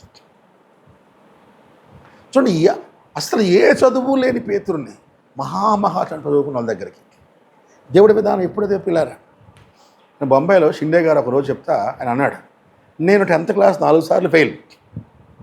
మా చర్చిలో 10th చదివినోడు 10th లీస్ట్ చదువు, పెద్దవాళ్ళల్లో అందరు మినిమం డిగ్రీ పీజీలు మంచి మంచి కాలేజీ ప్రొఫెసర్స్ మంచి మంచి లెవెల్లో ఉన్న వాళ్ళందరూ కూర్చొని ఉంటారు. మంచి సైంటిస్టులు కూడా కూర్చున్నారు ఆయన దగ్గర. గోవా వాళ్ళు ఉన్నారు, మంచి హైలీ ఎడ్యుకేటెడ్. కానీ ఈయన ఏ చదువు 10th క్లాస్ కూడా పాస్ కాని ఆయన బైబిల్లోని మర్మాలు విషయాలు ఇలా బైబిల్ ఇలా చెప్పాడు, ప్రవక్త ఇలా చెప్పాడు, ఇలా చెప్పాడు, ఇవన్నీ చెప్తుంటే విని షాక్ అవుతాయి. ఇప్పుడే షాక్ అవుతా ఉంటారు. చూడండి, చదువు రాని ఆయన్ని తీసుకెళ్ళి బొంబాయి లాంటి మహానగరంలో పెద్ద చోట తీసుకెళ్ళి పెట్టి ఇండియాలో ఒక పెద్ద సేవకుడిగా అలా పెట్టేసి ఎలా ఉంచాడు. ఎంతెంతో చదువుకున్న వాళ్ళని చదువు రాని వాళ్ళ దగ్గర తీసుకెళ్ళి పెట్టాడు. ఒకరోజు ఒక పాస్టర్ గారు బొంబాయిలో మా సంఘానికి వచ్చి ఒక పెళ్లి సంబంధం కోసం వచ్చాను అన్నాడు. సరే రండి అన్న అంటే ఆయన ఏం ఎక్స్పెక్ట్ చేశాడంటే, సందీప్ బ్రదర్ బాగా చదువుకున్నాడు కాబట్టి ఈ సంఘంలో కూడా ఒక లెవెల్ చదువుకున్న వాళ్ళు ఉంటారు, అందరూ టాప్ అని. బొంబాయిలో మా చర్చిలో అక్కడ వస్తే ఉన్న వాళ్ళల్లో వీళ్ళు చదవటం కూడా రాడోళ్ళు 90% ఉంటారు. చదవటం కూడా రాదు వాళ్ళకి. దేవుడి కరలు ఇప్పుడు అలాగే ఉంటాయి పిల్లలు అని అన్నాడు. ఇదేంటి బ్రదర్ అన్నాడు. దేవుడిది అలాగే ఉంటుంది. చూడండి, చదువుకున్న పేతురు పౌలునేమో చదువు వాళ్ళ దగ్గర పంపించాడు, చదువు లేని వాడినేమో చదువుకున్న వాడి దగ్గర పంపించాడు. ఎందుకంటే దేవుడి విధానం మానవ జ్ఞానంతో కాదు, బై ఫెయిత్. ఈ జ్ఞానం మీద ఆధారపడకూడదు. జ్ఞానం లేనివాడు ఎలా జ్ఞానం మీద ఆధారపడ్డాడు. అతని విశ్వాసం మీద ఆధారపడాలి, ఇతని విశ్వాసం మీద ఆధారపడాలి. దేవుడి విధానం పిల్లారు. దేవుడు పనిచేసే విధానం ఎప్పుడు అలాగే ఉంటుంది, ఆశ్చర్యంగా ఉంటుంది. అందుకని అబ్రహాముని పిలిచినప్పుడు అబ్రహాముకు జస్ట్ ఆశీర్వదించాలి, ఎన్ని చేయాలంటే అక్కడే ఇవ్వచ్చు. లేదంటే అబ్రహాముకు ఆ భూమిని ఇవ్వాలంటే ఆ భూమిలో పుట్టేలా చేయొచ్చు దేవుడు. అబ్రహాం వాళ్ళ నాన్నోళ్ళు ముందు వచ్చి అక్కడ సెటిల్ అయ్యేలా చేసి ఉండొచ్చు. కానీ దేవుడి విధానం అది కాదు. అతను విశ్వాసంతో నడవాలి. ప్రతి క్రైస్తవుడి జీవితంలోనూ విశ్వాసంతో నడుచుకునే పాత్రను పెట్టాడు పిల్లలు. అది దేవుడు ఏర్పరచుకున్న మార్గం. You have to walk by faith. Amen, hallelujah. 2, అబ్రహాముకి దేవుడు కాలం అనే అసలు ఆకాశం పైన ఉన్నాడు. దేవుడు కట్టుచున్న ఇంటిని చూపించాడు. మనకు ప్రకటన గ్రంథంలో యోహాను చూసేటప్పటికి ఆ పట్టణాన్ని ఎవరు చూడలేదు. అప్పటికి పైకి వెళ్ళి ఈయన యోహాను గారు ప్రకటన గ్రంథంలో పైకి వెళ్ళి అబ్రహాము కాలం మొదలుకొని దేవుడు వాగ్దానం చేసిన పట్టణాన్ని, పైన కట్టుచు ఉన్న పట్టణాన్ని చూపించాడు. భూమి మీద పట్టణాలు కట్టడం కాదు, పరలోకంలో 2000 సంవత్సరాలు ఒక టౌన్ కన్స్ట్రక్షన్లో ఉంది. ఆ టౌన్లో ఒక్కొక్క వీధి డెవలప్ అవుతూ ఉంది. ఆ వీధి డెవలప్ అవడానికి కారణం ఏంటి? ఒక్కొక్క వీధిలో ఒక్కొక్క బిలీవర్ హౌస్ పెట్టాడు. ఆ వ్యక్తి భూమి మీద పుట్టే వరకు ఆయనకి ఇల్లు కట్టరు. పైన అతను కింద పుట్టి మారు మనసు పొంది రక్షణ పొందుకొని పరిశుద్ధ ఆత్మ ద్వారా తిరిగి జన్మించినప్పుడు అతనికి థియోఫనీ బాడీని పైన సిద్ధపరుస్తాడు దేవుడు. వాక్య దేహం అంటారు, అక్షయ దేహం. అప్పుడు అక్షయ దేహంతో పాటు అతనికి పైన ఉన్న ఇల్లు కన్స్ట్రక్షన్ స్టార్ట్ అయింది. అది మన టేస్ట్కి తగ్గట్టుగా మనం ఎలా కోరుకుంటాం అలా మన బిల్డింగ్స్ అక్కడ కన్స్ట్రక్షన్ అవుతూ ఉంటుంది పిల్లలు. ఒక్కొక్క భవనం అక్కడ. ఆమేన్. 2000 సంవత్సరాల కన్స్ట్రక్షన్లో ఉందంట. అందుకని పరలోకపు ఆ భవనంలో మనకి వీధులు ఏమి మిగులు? బంగారు వీధులు. బంగారం అక్కడ మన కాళ్ళ కింద ఉంటుంది. అందుకనే బంగారం ఒట్టి మీద పెట్టుకోవద్దు. పరలోకంలో మట్టి అది. ఈ భూమి మీద విలువైంది, కానీ మనం వెళ్ళే పట్టణంలో కాళ్ళ కింద ఉంటుంది పిల్లారు. ఆమేన్, హల్లెలూయా. అబ్రహాముకు దేవుడు ఒక రోజు చూపిస్తా ఈ పట్టణాలన్నీ చూపిస్తుంటే అసలు ఇది కాదు, నేను కట్టే పట్టణాన్ని చూడు అని దేవుడు అప్పుడు కన్స్ట్రక్షన్ స్టార్ట్ చేయలేదు. కన్స్ట్రక్షన్ స్టార్ట్ అయింది ప్రభువైన యేసుక్రీస్తు శిలువ పునరుద్ధానం తర్వాత స్టార్ట్ చేశాడు. కానీ కట్టబోయే పట్టణాన్ని చూపించాడు పిల్లలు ఆయనకి. ఇది నువ్వు ఉండబోయే ఇల్లు, ఇది నీ ప్యాలెస్, ఇది నీ పిల్లలుండే భూమి. ఆ నూతన యెరూషలేము అనే పట్టణాన్ని దర్శనం చూశాడంట ఆయన. చూసి భూమి మీద వైరాగ్యం వచ్చేసిందంట ఆయనకి. ఈ వేస్ట్ ప్రభా, నన్ను చంపి ప్రభా, త్వరగా పరలోకానికి వెళ్తాను, నేను ఆ పట్టణానికి పోవాలి. ఎప్పుడైతే ఆ పట్టణాన్ని చూశాడో, డిఎల్ మూడీ, చార్లెస్ స్పర్జన్ వాళ్ళ జీవితాలు చదివితే కూడా వాళ్ళు ఎప్పుడు ఆ పట్టణాన్ని చూసి, ఆ పట్టణాన్ని ఎప్పుడైతే దర్శనంలో చూశారో పిల్లరా, చూసిన ప్రతి వాడికి ఎలా ఆశ కలుగుతుంది. అబ్రహాం పట్టణాన్ని చూశాడంట. ఆయనకి భూమి మీద ఎన్ని చూపిస్తున్నా, ఇదిగో ఏమండి ఈ పట్టణం చూడండి ఎలా బాగుందో, ఈ షెకెం పట్టణం అంటే షెకెం బాగుంది సారా, ఒక 50 ఏళ్ళ తర్వాత ఇలాగే ఉంటుందా? ఆ గోళ్ళకి పగుళ్ళు వస్తాయి, ఆ గోళ్ళకి పాచు పడుతూ ఉంటుంది, ఈ ఇల్లు పాతబడిపోతూ ఉంటాయి. ఎంత అందమైన ఇల్లు కొంతకాలం తర్వాత తప్పిపోద్ది. కానీ మన కొరకు మన ప్రభువు కట్టే ఒక ఇల్లు ఉంది చూడు, అద్భుతమైనది. అబ్రహాం ఆ ఇంటిని చూశాడు. ఆ ఇంటిని గురించి ఇస్సాకు చెప్పాడు, యాకోబుకి చెప్పాడు. అందుకని వాళ్ళు ఆ ఇల్లుని ఎప్పుడైతే చూశారో అసలు భూమి మీద మాకు ఇల్లే వద్దనుకున్నారు పిల్లలు. ఆలోచించండి, 300 మంది పనివాళ్ళు, ఎంతెంతో ఆస్తుంది, కానీ ఇల్లు మీద ఆశ పోయింది ఆయనకి. ధనం లేని వాడికి వైరాగ్యం ఉండొచ్చు, అంత ధనం ఉండి కూడా వాళ్ళు వైరాగ్యంలో బతికారు. ఎందుకంటే అది దేవుని ఆత్మిచ్చే శక్తి పిల్లలు. అంటే ఇక్కడ విశ్వాసంతో నువ్వు భూమి మీద ఎన్ని సుఖ సౌఖ్యాలు శోధనలు ఉన్నా వాటన్నిటిని కూడా జయించి ఒక ఆత్మీయ వైరాగ్యంలో బతకొచ్చు అని చెప్పి నెక్స్ట్ ఎగ్జాంపుల్ ఇచ్చాడు. అంటే విశ్వాసం నేను రక్షిస్తుంది, విశ్వాసం ఎత్తబాటుకు తీసుకెళ్తుంది, విశ్వాసం భూమి మీద అపాయాల నుంచి కాపాడుతుంది, విశ్వాసమే నిన్ను దేవునితో నడిచేలా చేస్తుంది. ఆమేన్, హల్లెలూయా. అలాగే విశ్వాసం ఎన్ని సుఖ సౌఖ్యాలు లోకంలో శత్రువు చూపించే ఎన్ని శోధనలు ఉన్నా వాటన్నిటి మధ్యలో కూడా నువ్వు దేవుడి కోసం ఆత్మీయ వైరాగ్యంతో బతికేలా చేయగలవు. ఎందుకంటే అది లేని వ్యక్తి శోధించబడతాడు. అది లేని వ్యక్తి, ఎందుకంటే ధనం చాలా పెద్ద శోధన, అంత సులువైంది కాదు. వస్తువులు చాలా పెద్ద శోధన, లోకంలోని ఐహిక సంపద చాలా పెద్ద శోధన. ఇక్కడ చూడండి, వీళ్ళు దావీదు ఉన్నాడు, 300 మంది భార్యలు, పెద్ద ప్యాలెస్, దేశం మొత్తానికి రాజుగా ఉన్నాడు. కానీ దేవుళ్ళు ఆనందిస్తూ రోజుకి 7 సార్లు ప్రార్థన, పాటలు, ఆనందంతో ఆయన రాసే పాటలు ఏంది? ప్రభువా, ఈ భూమి మీద నేను పరదేశిని. ఎందుకంటే మళ్ళా దావీదు కూడా ఆ నూతన యెరూషలేము అనే పట్టణాన్ని చూశాడు, దానికి సియోనుపురం అని చెప్పి పేరు పెట్టాడు దావీదు. ఎందుకంటే అప్పటికి దానికి పేరు పెట్టల దేవుడు. కాబట్టి పరలోకమందున్న దేవుని పట్టణమా, ఉత్తర దిక్కున అది మహిమ గలదై ఉందన్నాడు. పరలోకంలో ఉత్తర దిక్కున పట్టణం ఉందని చెప్పి రాశాడు. అక్కడ పుట్టే వారికి ఒక గ్రంథం ఉంది, గ్రంథంలో వాళ్ళ పేర్లు ఉన్నాయని రాశాడు. ఇవన్నీ మనకు ప్రకటనలో చెప్పారు. కానీ దావీదు కాలంలో దావీదు ఆల్రెడీ చూశాడు. ఎప్పుడైతే చూశాడో ఈ మీద ఎన్ని సుఖ సౌఖ్యాలు ఉన్నా వాటి మీద ఆయన మనసు వెళ్ళాల. విందులు, వినోదాలు, గొప్ప గొప్ప ఆనందాలు అని ఏది కోరుకుంటే చూడొచ్చు, కానీ వాటి నుంచి పైకి వెళ్ళింది. ఇదే సొలొమోను కోల్పోయింది. సొలొమోను దర్శనము లేకుండా వీటన్నిటిని చూశాడు. ఇవన్నీ వ్యర్థమని అర్థమైంది, కానీ అసలైంది దేనిలో ఉందో అది ఆయన పొందుకోలే. ఆ తర్వాత ఆఖరిలో పొందుకుంటాడు. అది సొలొమోను జీవితం అని ఘటన పిల్లలు. సో విశ్వాసం ద్వారా ఎన్ని రకాలైన లోకపు శోధనలైనా, సాతాను శోధనలైనా విశ్వాసంతో గెలవచ్చు అని. హల్లెలూయా, ఆమేన్. అయితే ఇంకోటి గుర్తుపెట్టుకోండి, విశ్వాసం ఎలా వస్తుందండి? విశ్వాసం ఎలా వస్తుంది? విశ్వాసం అన్నీ చేస్తుంది కరెక్టే, విశ్వాసం ఎలా వస్తుంది? విశ్వాసాన్ని పొందుకోవటం ఎలా పొందుకోవాలి విశ్వాసాన్ని? యాక్చువల్గా నేను యాకోబు, యోసేపు, ఇస్సాకు గురించి చెప్దాం అనుకున్నా, బ్యాక్గ్రౌండ్ చెప్పి. వాళ్ళు పైనుండి వచ్చిన దేశానికి వెళ్ళటానికి ఇక్కడ మాట్లాడే 15 వచనం, వారు ఏ దేశం నుండి వచ్చారో ఆ దేశమును జ్ఞాపకం ఉంచుకునేటలా మరలా వెళ్ళుటకు వారు వీలు కలుగును. వాళ్ళు పైనుండి మేము వచ్చాం, మా తండ్రి అక్కడ ఉన్నాడు, మా దేవుడు అక్కడ ఉన్నాడు, మా పట్టణం అక్కడ ఉందని ఈ భూమి మీద మేము యాత్రికులము, పరదేశులమని తల్లడిల్లారు.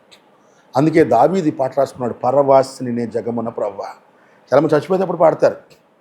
దావీదు రాజుగా భూమి మీద సుఖ సౌఖ్యాలతో ఉన్నప్పుడు రాశాడు ఆ పాట. తెలుపుము నా అంతము నాకు, తెలుపుము నా ఆయువు ఎంతో, తెలుపుము ఎంత అల్పుడనో తిరిగి నలిగి ఉన్నాను. ఈ భూమి మీద పరదేశం అన్నాడంటే నాది ఇంకో దేశం ఉంది, నా రాజ్యం ఉంది, నా తండ్రి రాజ్యం ఉంది. ఈరోజు కూడా యేసుప్రభు గెలిచింది ఎక్కడ? సిలువలో. ఆయన 40 రోజుల శోధనలో సాతాను ఎలా గెలిచాడు? సాతాను వచ్చి లోక అందాలన్నీ చూపించినప్పుడు ఆయన వద్దని కాదు గెలిచింది. ఆయన 1000 ఏళ్ల పాలనలో లోకాన్ని ఎలా జయించి గెలవబోతున్నాడో చూశాడట. చూసినప్పుడు ఇది ఇష్టం లేదనిపించింది. బిల్లీ గ్రాహం గురించి చాలామంది వింటే, బిల్లీ గ్రాహం గారు, మరి విలియం బ్రెన్నన్ గారు వధువు కోసం ఎలా పంపబడ్డాడో, బిల్లీ గ్రాహం, ఓరల్ రాబర్ట్స్ సుధమాలో నుంచి సంఘ శాఖల నుంచి బయట తీసుకోవడానికి చివరి పంపబడిన ప్రజల వాళ్ళు. బిల్లీ గ్రాహం గారు గొప్ప ఎవాంజలిస్ట్, సంఘ శాఖలకు దూత. బిల్లీ గ్రాహము ఇప్పటికీ 1960 మొదలుకొని 2008 వరకు కూడా, 2012 వరకు కూడా అమెరికాలో ఉన్న అందరు అధ్యక్షుల చేత ప్రమాణం చేయించింది ఆయనే. జార్జ్ వాకర్ బుష్ వరకు కూడా ఆయనే ప్రమాణ స్వీకారం చేపిస్తాడు. 1970లో ఆయన బిల్లీ గ్రాహం పీక్ ఉన్న టైంలో అసలు అమెరికాలో 2 పార్టీలు, రిపబ్లికన్ పార్టీ, డెమోక్రటిక్ పార్టీ వాళ్ళు అందరూ కూడా కలుసుకొని, ఈవెన్ గ్రీన్ పార్టీ అని ఉంటుంది అప్పుడు చిన్న పార్టీ, వాళ్ళు కూడా కలుసుకొని బిల్లీ గ్రాహం గారి దగ్గరికి వెళ్ళి, బిల్లీ గ్రాహం గారు, ఇదిగో మేము ఒక నిర్ణయం తీసుకున్నాం,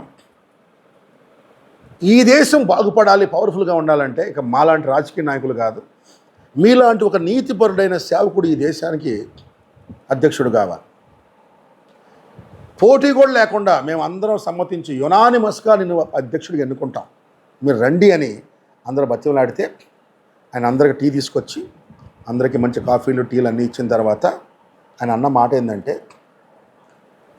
మీరు అందరూ నా మీద ప్రేమ ఉంచి గౌరవం ఉంచి వచ్చారు, కానీ ఒక అమెరికా అధ్యక్షుడిగా అవ్వటానికి నేను దేవుడు సేవకుడు అనే సర్వోన్నత స్థానం నుంచి దిగి రాలేను అన్నాడు ఆయన.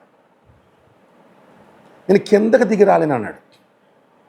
I cannot step down to be an president of United States and leave my stage as a minister of God అని. దేవుని సేవకుడు అనే స్థానం నుంచి దిగి వచ్చి నేను అమెరికా అధ్యక్షుడిని కాలేను అన్నాడు. వాళ్ళు షాక్ అయ్యారు. ఏంటి అమెరికా అధ్యక్షుడు అంటే ఏమనుకున్నావు? ప్రపంచంలో అన్ని దేశాలకు పెద్ద, ప్రపంచాన్ని కంట్రోల్ చేసే పవర్, ప్రపంచాన్ని ఏలుతున్న శక్తి, ఇది దేవుడు సేవకుడి కంటే కింద స్థానమా? వాళ్ళు షాక్ అయ్యారు. అది రియాలిటీ. బైబిల్ అందుకే రాయబడింది, మోషే పెద్దవాడైనప్పుడు ఐగుప్తులో ఫరో కొడుకు అనిపించుకోవడానికంటే కూడా వదిలేసి వచ్చి ఇజ్రాయేలీలతో పాటు ఒక పనివాడిగా వచ్చాడు. ఎందుకంటే పిల్లారా, ఇక్కడుండే అధికారం 4 ఏళ్ళు 10 ఏళ్ళు, కానీ ఆయన రాబోతున్న నిత్య రాజ్యానికి వర్తమానికుడిగా వచ్చాడు. రాబోతున్న 1000 ఏళ్ల పాలనకు మనం వర్తమానికులకి ఇక్కడ ఉన్నాం. మన అధికారం 1000 సంవత్సరాలు. మహోన్నతిని పరిశుద్ధులే శాశ్వతంగా భూమిని ఏలేదరు. ఒక నిజంగా దేవుడి చేత పిలవబడిన ట్రూ సర్వెంట్ అతను నిత్యత్వంలో 1000 ఏళ్ల పాలనలో శాశ్వతంగా భూమి మీద అధికారిగా ఉంటాడు, రాజుగా ఉంటాం.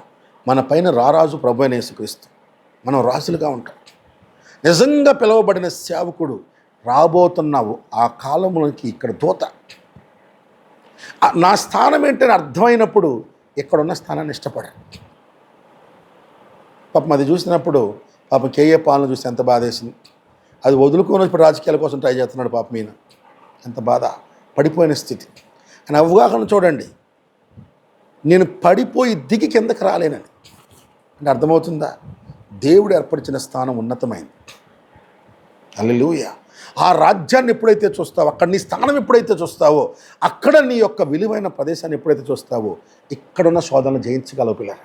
యేసు ప్రభు కూడా సాతాను నువ్వు కనుక నాకు లోబడితే అన్ని దేశాలను చూపించాడంట, రాబోతున్న ఆ గొప్ప గొప్ప టెక్నాలజీ మొత్తాన్ని చూపించాడట.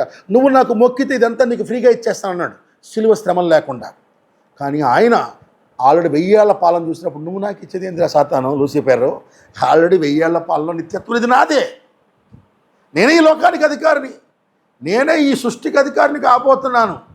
ఆయన తన ఎదుట ఉంచబడిన మహిమను చూచి ఆ శోధన జయించనని రాయబడి. అది చూస్తే ఇది జయించగలవు పిల్లాడు. హల్లెలూయా. ఆల్రెడీ 1000 ఏళ్ల పాలనలో కోట్ల పొలాలకు నువ్వే వారసుడివి, కోట్ల గనులకు నువ్వే వారసుడివి, కోట్ల భూమికి నువ్వే వారసుడివి. ఆల్రెడీ ఇదంతా నీదే అవుతున్నప్పుడు మళ్ళీ దీనికోసం మళ్ళీ ఎందుకు కష్టపడటం?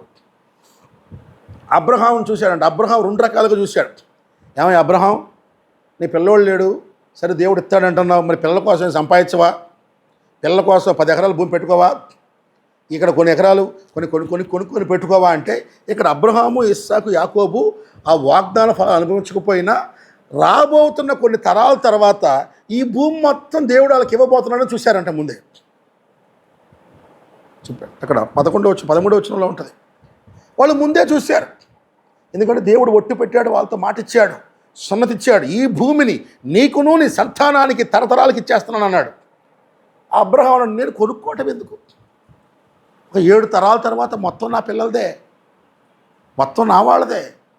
అది కూడా నేను కాదు ఇచ్చేత ఇస్తుంది, సృష్టికర్త ఇస్తున్నాడు. అది శాశ్వతంగా నాది, నా పిల్లలది అని దానికోసం కష్టపడలా. పాదం పట్టే భూమి కూడా కొనలేదంటే పిల్లలు అబ్రహాం. చాలా విచిత్రం. పాదం పట్టే భూమి కూడా కొనలే. చివరికి ఒకటి కొన్నాడు. ఏం కొన్నాడు? సమాధికి స్థలం కొన్నాడు. శారాన్ని పాతి పెట్టడానికి సమాధికి స్థలం కొన్నాడు. ఉండటం కూడా రెంట కొన్నాడు. అబ్రహాం బతికినంత కాలం రెంట కొన్నాడు. మమ్రే దగ్గర సింధూర వృక్ష వనంలో ఆయన ఒక అమ్మోరియలతో పాటు ఒక వ్యక్తితో మమ్రే ఆయన ఆయన యొక్క సింధూర వృక్ష వనంలో రెంటకున్నాడు లీజ్కి. చాలా విచిత్రం. ఇస్సాకు యాకోబులు కూడా వాళ్ళు పాదం పట్టు భూమిని కూడా కొనలేదంట. ఎందుకు? ఒక 7 తరాల తర్వాత మొత్తం మాదే. యాకోబు అయితే దేవుడు ఎలా స్వాధీనం చేయబోతున్నాడో కూడా చూశాడు. తన పిల్లలకి కత్తినిచ్చి తన పిల్లల చేత ఇలా చంపబోతున్నాడు. అందుకని నా కత్తితోనూ నా విల్లుతోనూ నేను పొందుకున్నానని. యాకోబు చచ్చిపోయేటప్పుడు యోసేపుని పిలుస్తాడు, అన్నదమ్ములు పిలుస్తాడు. రెండరా పిల్లలు మీకు ఆస్తిని పంచుతానంటాడు. రూబేన్ చూస్తూ ఉంటాడు, ఏముంది నాన్న దగ్గర ఆస్తి ఇవ్వటానికి? ఏముంది? యాకోబు దగ్గర ఒక కర్ర, ఒక చెంబు, ఏమీ లేదు. మొన్న ఒక ఆయన చెప్తా, మనిషి బతుకు చాలా దౌర్భాగ్యంగా ఉంటుంది, మగవాడి జీవితం చాలా దుర్మార్గంగా ఉంటుంది, బాధగా ఉంటుంది అని చెప్తా సరదాగా చెప్తా ఉన్నాడు. పాపం మంచి సేవకుడు, పాపం ఒక సేవకుడు. మనిషి జీవితం ఇలా ఉంటుందంట, మగవాడి జీవితం. పెళ్ళి కానంత వరకు మగవాడు కోతి లాంటోడంట. కోతి లాంటోడంటే ఇష్టం, అల్లరి చేసలరు, ఇష్టం వచ్చేటి తిరుగుతూ ఉంటాడంట. అంటే యావరేజ్గా చెప్తున్నాడు. పెళ్ళైనాక మగవాడి బతుకు గాడిద బతుకంట. అంటే బజారుకి వెళ్ళి సరుకులు మోయటం, పిల్లలు పుట్టితే పిల్లోడిని ఎత్తుకొని వెళ్ళటం, పిల్లోడిని ఎత్తుకొని సరుకులు మోయటం, ఎటు పోయినా మొయటం, ప్రయాణం అయిపోతారు, ఇటు మోయటం. కొంతకాలం అయిపోయి 40-50 ఏళ్ళు దాటినాక కొడుకులు వాళ్ళకి పిల్లలు వచ్చి తర్వాత మనిషి బతుకంట పందిలాగా హీనమైపోద్దంట ఆయన చెప్పటం.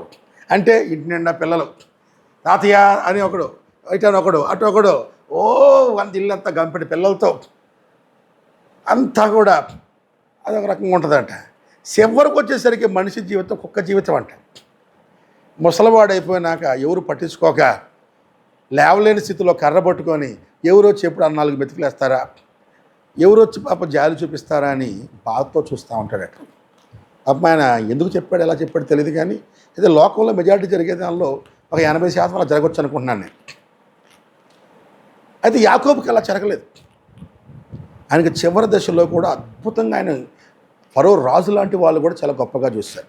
గుర్తుపెట్టుకోండి, లోకంలో పెద్ద వయసు అయిపోయిన వాళ్ళకి విలువ తక్కువ, కానీ సేవకుల్లో ఎంత వయసు ఉంటే అంత విలువ. వయసుతో అతని అనుభవం, అతని శక్తి సామర్థ్యం పెరుగుతాయి కానీ తగ్గవు. అందుకని ఈవెన్ రాజకీయ నాయకులైనా, సమాజంలో నాయకులైనా, సంఘంలో నాయకులైనా వాళ్ళు వయసు ఉన్న వాళ్ళు ఉండటం సంఘానికి క్షేమకరం. వాళ్ళు పోతే చాలా ప్రమాదం అది ఎప్పుడైనా. సో ఇతను పెద్ద వయసులో ఉన్నప్పుడు కూడా వాళ్ళ పిల్లల్ని పిలుస్తాడు, పిలిచి ఆస్తి ఇస్తున్నానంటాడు. యోసేపుని పిలుస్తాడు, నేను నీకు ఆస్తి ఇస్తున్నాను అంటాడు. నిజానికి అక్కడ ఉన్న పరిస్థితి ఏంటి? వాళ్ళందరినీ యోసేపు పోషిస్తున్నాడు. యోసేపు దగ్గర డబ్బు ఉంది, యోసేపు దగ్గర రాజకీయ అధికారం ఉంది, కానీ యాకోబు పిలిచిన ఆస్తి ఇస్తున్నాను రా అంటాడు. ఇచ్చేటప్పుడు వాటాలు వేస్తాడు.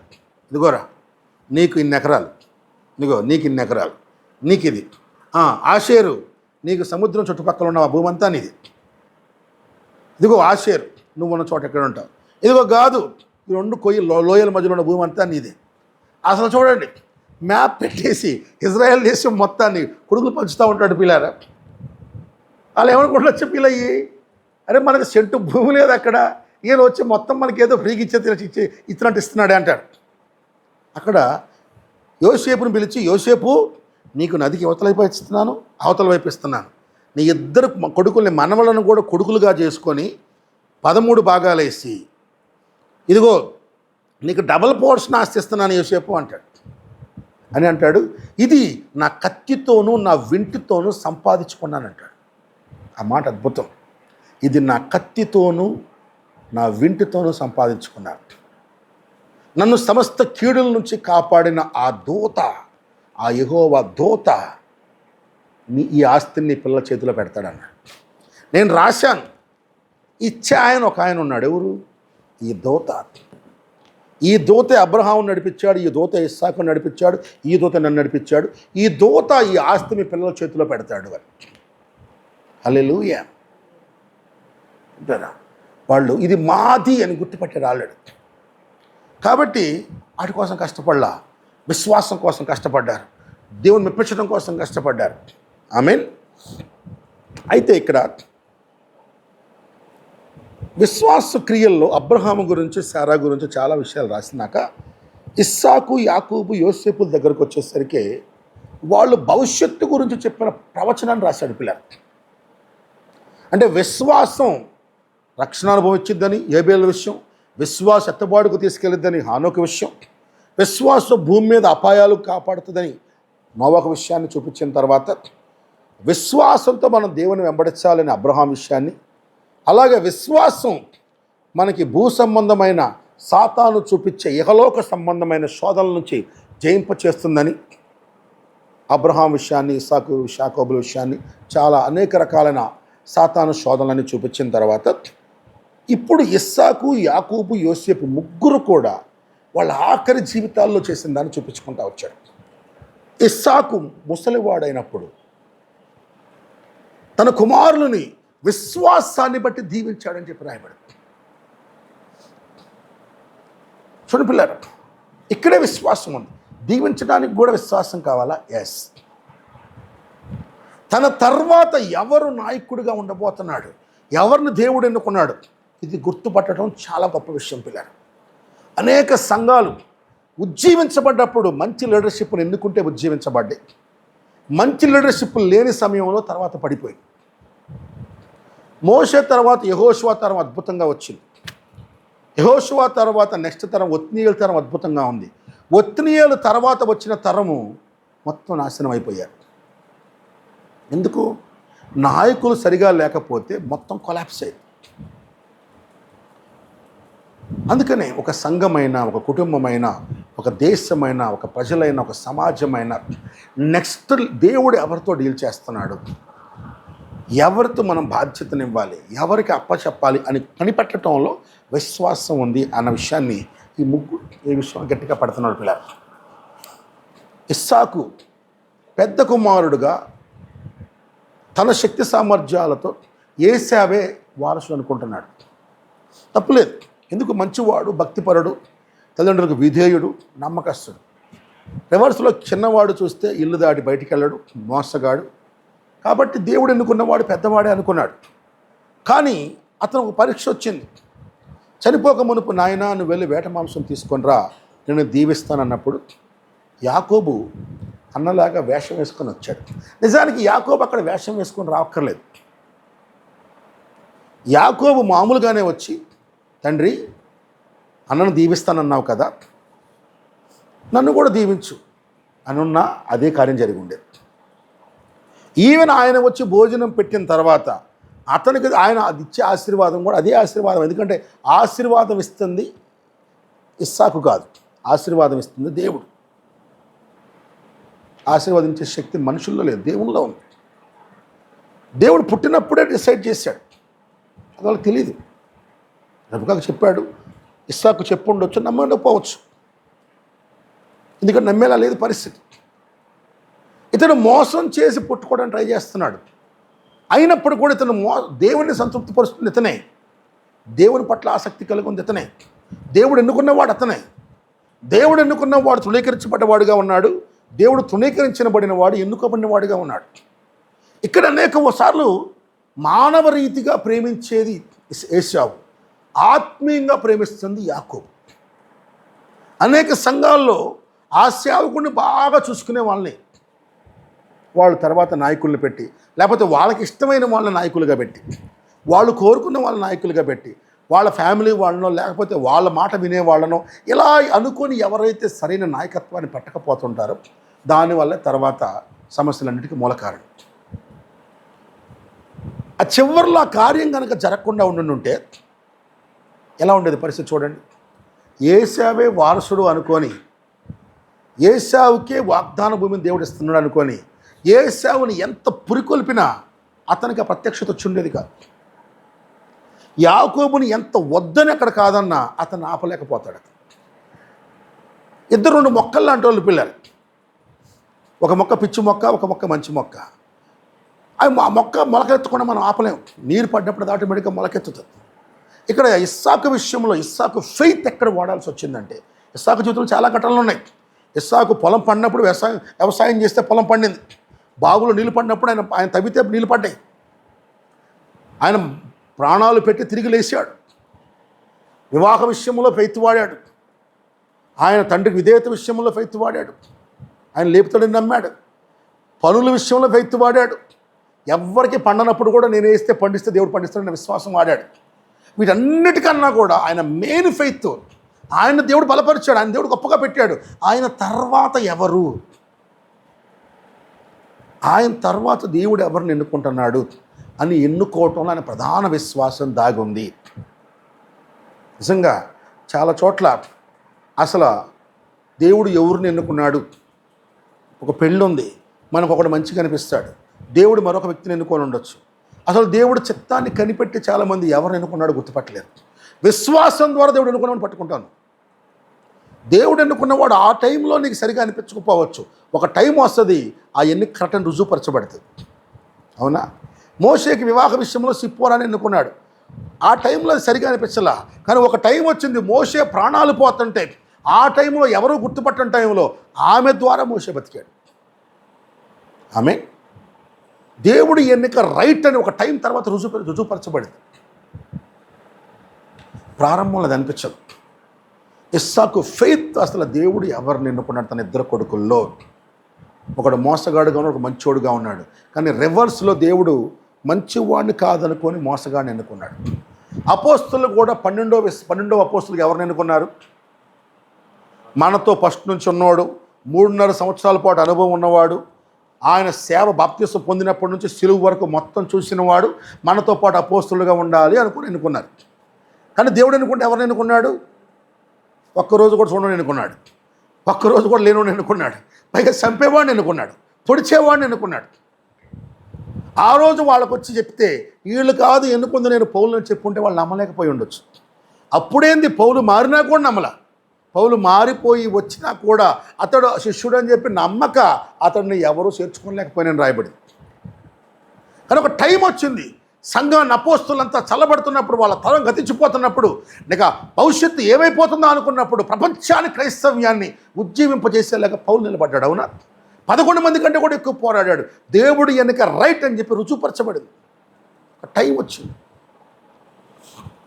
సేమ్ ఇస్సాకు యాకోబు ఉన్నారు. ఒక టైం వచ్చింది. ప్రారంభంలో దేవుడు ఎన్నుకుంది యాకోబుని అంటే ఇస్సాకు నమ్మలేకపోయాడు. కానీ ఒక టైం వచ్చింది, వాగ్దాన భూమిని దాటి ఇద్దరు బయటికి వెళ్ళారు. ఆయన శయ్యూరు మన్యానికి వెళ్ళాడు, ఈయనేమో సిరియా దేశానికి వెళ్ళాడు. ఇద్దరు బయటికి వెళ్ళారు, ఇద్దరు స్థిరపడ్డారు. ఈయన అక్కడ బయటికి వెళ్ళిపోయినాక ఆయనకి 12 మంది పిల్లలు పుట్టారు, చాలా గొప్పగా అయ్యారు. ఏశావుకు కూడా 12 మంది పిల్లలు పుట్టారు. అదే గొప్ప విషయం. ఏశావుకి 12 మంది పిల్లలు, 12 మంది కూడా 12 మంది రాజులు అయ్యారు. అది చాలా గొప్ప విషయం. ఏ రాజు ఇజ్రాయేలీలు ఏలక మునుపు వెళ్ళిన రాజులు ఇల్లే అని మనకి ఆదికాండంలో ఏశావు వంశావళి రాయబడింది. ఏశావుకు గొప్ప పిల్లలు పుట్టారు, గొప్ప ఆశీర్వాదం ఉంది. ఇద్దరు వాగ్దాన భూమికి బయట ఉన్నారు. కానీ దేవుడు దర్శించగానే అన్నీ వదులుకొని వాగ్దాన భూమి కోసం వచ్చాడు యాకోబు. కానీ శయ్యూరు మన్యాన్ని వదిలిపెట్టి రాలేకపోయాడు ఏశావు. చూడండి, ఒక టైం వచ్చింది, ఇద్దరు బయట ఉన్నారు, వాగ్దాన భూమి అది అంటే ఎంత ఉన్నా వదులుకొని రాగలిగాడు యాకోబు, రాలేకపోయాడు ఏశావు. ఆ భూమి కోసం తన ప్రాణాలు ఒడ్డి పోరాడాడు. అక్కడ నిలబడ్డాడు, అక్కడ దర్శించాడు. యాకోబు రాలేదు, యాకోబు వంశస్థులు రాలేదు. సరే, ఏశావు రాలా, ఏశావు వంశస్థులు రాలా, తరతరాలకి రాలా. వాళ్ళు జోర్డాన్ కంట్రీ అని నిలబడి, ఇప్పుడు జోర్డాన్ పెట్రా వాళ్ళ రాజధాని, అక్కడే స్థిరపడిపోయారు. బాగుంది, మంచి ప్లేస్. అది నిజమైన వాడు ఒకవేళ బయటికి వెళ్ళినా సత్యాన్ని వెతుక్కుంటా వస్తాడు, నిజమైన వాక్యం కోసం వస్తాడు, నిజమైన బోధ కోసం వస్తాడు. నామకార్థంగా ఉండేవాడికి వాడున్న చోట స్థిరపడిపోతాడు. ఇది రుజువుపరచబడుతుంది ఎవరిని ఎన్నుకున్నాడు అని. ఇందులోనే విశ్వాసం ఉంది. ఆమేన్. 2, ఆ దూతను కలుసుకోవాలి అనే దాహం ఏశావుకు లేదు, యాకోబుకు ఉంది. యాకోబుకి నేను ఆ వ్యక్తిని కలుసుకోవాలి, ఆ దూతను నేను కలుసుకోవాలి, నా తండ్రి కలిసిన దూతను నేను కలుసుకోవాలి, నా తండ్రి లేక నేను బ్రతకాలి, అదే అనుభవాలు నాకు కావాలి. ఏశావు మాత్రం మా నాన్న గొప్పోడు, మా తాత గొప్పోడు అని చెప్పుకుంటా బతికేశాడు. యాకోబు ప్రతి అనుభవం తన జీవితంలో కలిగి ఉన్నాడు. ఆమేన్. ఇక్కడ నిజమైన నాయకుడు వేరే వాళ్ళ జీవితాలని ప్రేరణ తీసుకొని తన జీవితంలో అనుభవం కలిగి ఉండాలని ప్రయత్నిస్తాడు. అబద్ధికుడు అనుభవం చరిత్రతో మిగిలిపోతాడు. రైట్ లీడర్ ఉంటే అతన్ని దేవుడు పట్టుకొని మనకులా వ్యవహరిస్తాడు పిల్లారా. హల్లెలూయా. దాన్ని మనం గుర్తుపట్టాలి. అందుకని ఇస్సాకు జీవితంలో విశ్వాసం తన తర్వాత దేవుడు ఎన్నుకున్న వాడు ఎవరో గుర్తుపట్టడంలో ఉందండి. ఆమేన్, హల్లెలూయా. అది గుర్తుపట్టబోతే ఏమైందంటే నీ ప్రయాసం మొత్తం బూడిదలో పోసిన పన్నీరు అవుతుంది. ప్రతి విషయంలో కూడా, ఈవెన్ మ్యూజిక్ విషయంలో కూడా దేవుడు గిఫ్ట్ పెట్టి నువ్వు పిలుచుకున్న వ్యక్తికి ఆసక్తి ఉంటుంది. లేని వ్యక్తికి నువ్వు ఎంత కూర్చోబెట్టి నేర్పించినా ఆడికి కొంత లెవెలే వచ్చేది, ఇక్కడికి రాదు. దేవుడు ఎన్నుకుంది ఎవరిని, దేవుడు గిఫ్ట్ పెడుతుంది ఎవరిని, దేవుడు పిలుచుకుంటుంది ఎవరిని. ఆసక్తి లేనివాడు నువ్వు మనం ఆడు పురుకొల్పుకొని రావాలి. దేవుడు ఎన్నుకున్నవాడు వాడే వెతుక్కుంటూ వస్తాడు. రెండిట్లో తేడా. సంఘానికి కూడా అంతే. నిజంగా దేవుడు దర్శించి పట్టుకున్న వ్యక్తి అంత దూరమైన కానీ అంట వెంబడిస్తాడు. అందుకని అపోస్తలులు దేవుడు ఎవరిని ఎన్నుకున్నాడు? 12 మందిని. ప్రారంభంలో అనేక మంది కలిసి ఉన్నారు. ఒకరోజు రాత్రి కొండ మీదకి వెళ్ళి రాత్రంతా ప్రార్థించాడు ఆయన. అప్పుడు ఈ 12 మందినే ఎన్నుకున్నాను అని ఆత్మ బయలుపరిచాడు. అప్పుడు ఆ 12 మందికి ఆయన అధికారం ఇచ్చాడు. ఆమేన్. అపోస్తలులు ఒక స్థానానికి వెళ్ళినప్పుడు కూడా ఒక సంఘాన్ని కట్టినాక వీరిలో నువ్వు ఎవరిని ఎన్నుకున్నావు ప్రభు అని ప్రార్థన చేసి దేవుడు ఎన్నుకున్న వ్యక్తి ఎవరో దేవుడు రుజువుపరిచినాక వాళ్ళ మీద హస్తనిక్షేపం చేసి వెళ్ళారు. అందుకని పౌలు అంటాడు, త్వరపడి ఎవరు పడితే వాళ్ళ మీద హస్తనిక్షేపణ చేయొద్దు. తిమోతి కదా, 1 తిమోతిలో దేవుడు ఎన్నుకున్నాడని రుజువు ఉంటేనే, కన్ఫర్మ్ అయితేనే వాళ్ళ మీద హస్తనిక్షేపణ చేయి, లేకపోతే వాడి పాపాల్లో నువ్వు పాల్గొందుతావు అంటాడు. సరే, ఇస్సాకు విశ్వాసం ఎన్నుకున్న వాళ్ళు ఎవరో గుర్తుపట్టడంలో ఉంది. అంటే ఎన్నికని విశ్వాసంతో చేయాలి పిల్లరా. అది కుటుంబంలో ఎన్నికైనా, లేకపోతే సమాజంలో ఎన్నికైనా, లేకపోతే పనుల్లో ఎన్నికైనా, దేవుడి ఎన్నికను గుర్తుపట్టడానికి కూడా విశ్వాసం కావాలి. దేవుడి ఎన్నిక సులువుగా కనపడేది కాదు, విశ్వాసంతోనే కనపడుద్ది. ఎందుకంటే మన తెలివితేటలకి ఒకటి బాగుంటుంది, దేవుడి ఎన్నిక ప్రకారం మరొకటి బాగుంటుంది. ఆమేన్. చూసారు, క్రైస్తవ జీవితంలో విశ్వాసంలో జరిగే ఒక్కొక్క స్టెప్స్ అనేకమైన విషయాలు రాశాడు. ఈ గ్రంథాన్ని ధ్యానించండి, ఇంట్లో కూర్చొని అనేక విషయాలు అర్థమవుతాయి. ఒకటి చెప్పి ముగిస్తా. దేవుణ్ణి మనం అర్థం చేసుకోవాలి. అర్థం చేసుకోవడమే నిత్య జీవం అన్నాడు. అవునా? అద్వితీయ సత్య దేవుడివైన నిన్ను ఎరుగుటయే నిత్య జీవం అన్నాడు. దేవుణ్ణి ఎరగటమే నిత్య జీవం అన్నాడు. దేవుణ్ణి ఎలా ఎరుగుతాం? 2 రకాలుగా. ఒకటి, ఆయన వాక్యమై ఉన్నాడు కనుక ఆ వాక్యాన్ని చదువుతూ ఉంటే దేవుడు కొంత మనకు అర్థమవుతాడు, కానీ పూర్తిగా అర్థం కాదు. పూర్తిగా అర్థం అవ్వాలంటే ఒక వ్యక్తి ఒక పుస్తకాన్ని రాశాడు, ఆ పుస్తకాన్ని చదవడం ద్వారా కొంత అర్థమవుతాడు. ఆ వ్యక్తి కరెక్ట్గా అర్థం అవ్వాలంటే ఆ వ్యక్తితో పాటు వెళ్ళి కొద్ది రోజులు గడపాలి. ఆ వ్యక్తితో పాటు నువ్వు ఉన్నావనుకో, అతనికి బాగా అర్థమవుతాడు. ప్రయాణంలో, పనుల్లో, ఉండే చోట ఎలా ఉంటాడు, అప్పుడు నీకు అర్థమవుతాడు. దేవుడు కూడా అర్థం అవ్వాలంటే బైబిల్ ఒక్కటి చదివితే అర్థం కాదు, ఫస్ట్ చదవాలి, కొంత అర్థమవుతాడు. దేవుడు బాగా అర్థం అవ్వాలంటే ఆయనతో స్పెండ్ చేయాలి, ఆయనతో సమయాన్ని గడపాలి, ఆయనతో ప్రార్థనలో గడపాలి, ఆయనతో ధ్యానంలో గడపాలి. అప్పుడు ఆయన నీకు అర్థమవుతూ ఉంటాడు పిల్లలు. అందుకని వాక్యాన్ని చదవటం, ప్రసంగాలు వినటం, 2 ఆయనతో సమయాన్ని గడపటం, అలా అర్థమవుతాడు. గ్రంథాన్ని ధ్యానించండి. దేవుడి విధానాలు ఎప్పుడు విశ్వాసంతోనే ఉంటాయి పిల్లలు. దేవుడు నీ విశ్వాసాన్ని వాడాల్సిన చోటకి పిలుస్తాడు. ఈజీగా పిలవడు. అక్కడ ఫెయిత్ వాడితేనే గెలుస్తాం. ఒక పని ఉంటుంది, ఆ పని ఎందుకు పనికిరాందిగా కనపడుతుంది, కానీ దేవుడు నీకు ఆ పని చెయ్యి గొప్పగా వర్ధిల్లుతూ ఉంటాడు. నిజానికి అది ఆశ్చర్యంగా ఉంటుంది. నువ్వు నమ్మి నిలబడి స్థిరంగా చేస్తే అప్పుడు రిజల్ట్స్ వస్తాయి. ఒక రోజంతా చేపలు పట్టారు అపోస్తలులు, ఎక్కడ చేపలు లేవు. దేవుడు అన్నాడు ఇక్కడ చేపలు అయ్యి అన్నాడు. ఆల్రెడీ మొత్తం పట్టావు, నీకు తెలుసు లేవని, మళ్ళీ వేయటం వల్ల ఉపయోగం. ఆమేన్. దేవుడి దగ్గర తెలివిని వాడనీయడు, నీ అనుభవాన్ని వాడనీయడు, నీ జ్ఞానాన్ని వాడనీయడు. నీ జ్ఞానానికి కౌంటర్గానే ఫెయిత్ పెడతాడు దేవుడు పట్టడం వల్ల పడతాడు పిల్లలు. ఫెయిత్ ఉండటమే నీ జ్ఞానానికి, తెలివితేటలకి, నీ డిజర్నింగ్ పవర్కి భిన్నంగా ఉంటుంది. ఆమేన్. ఇక్కడే అన్నాడు, నిజంగా అక్కడ 153 పెద్ద చేపలు ఉన్నాయి. మరి ఎలా వచ్చినాయి?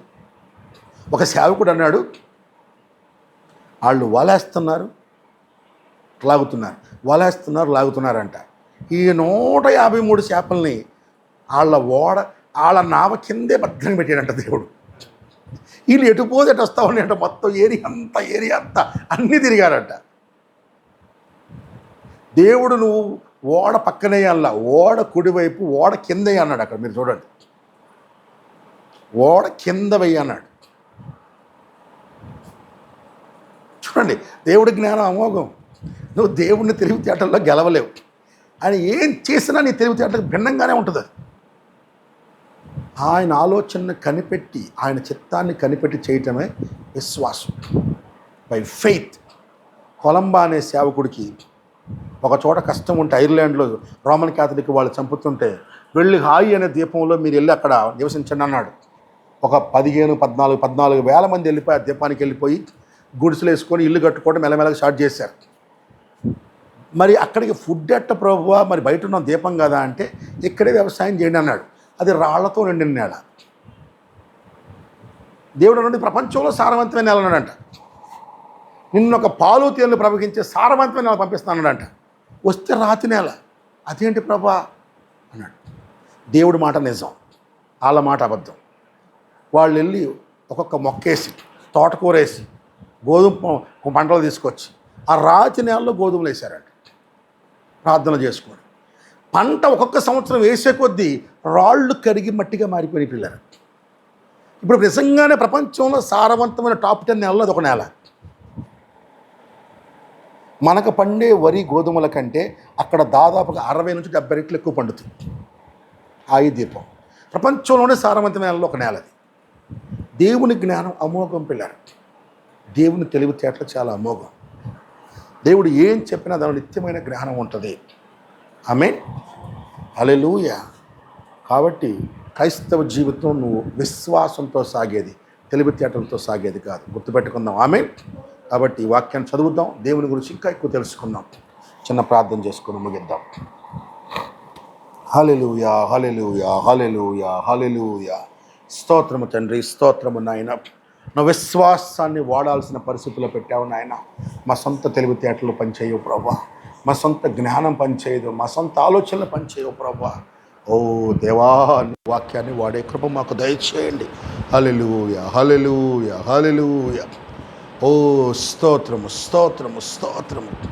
దేవా దేవా నాయన, ప్రతి దానిలోనూ విశ్వాసాన్ని వాడాలి దేవా. ఓ దేవా నాయన ప్రభా, కొండ మీద రాళ్ళున్న చోట మోషేకి చెప్పులు విడవమన్నావు.